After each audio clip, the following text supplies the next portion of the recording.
Okay mga kahabis, no? Update na po tayo sa mga ating mga alagang manok. So ito pa rin nating SBR. So ayan na siya.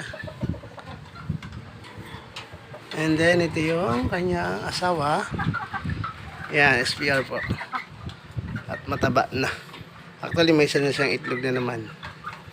So ito po yung kanilang anak dati, no? Yung mga itlog na vlog ko.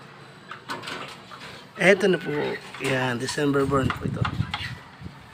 Yan. Unang lalaki. So, lugon po siya, lugon. Naglulugon. Yan.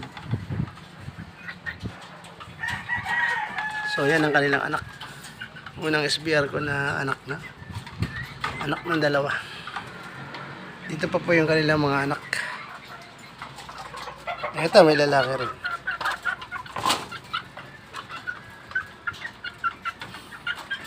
So, dito yung mga female. Ayan. Yung mga kapatid ng lalaki kanina.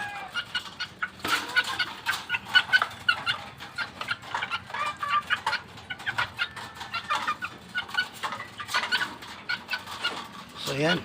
So, 1, 2, 3, tatlong babae. Tsaka itong lalaki, dalawa.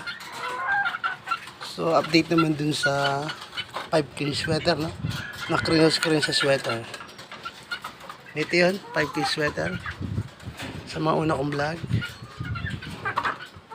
So, yan. Ang anak po nito ay isa lang.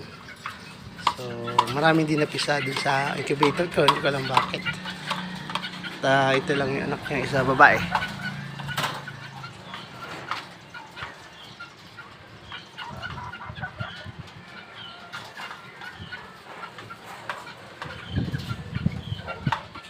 Ayan.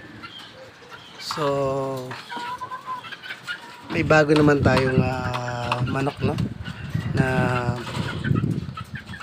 alisay, no? Ang tawag dito ay Macrae. Gray Macrae. Ito po.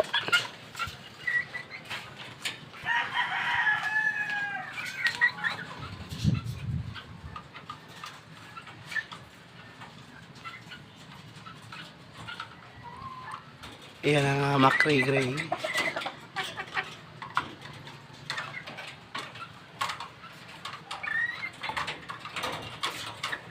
So ngayon, kinocross ko to dito sa SBR na babae.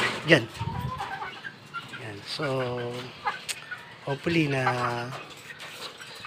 actually, may itlog na silang isa eh. Ito. Ito yung kanya itlog yan.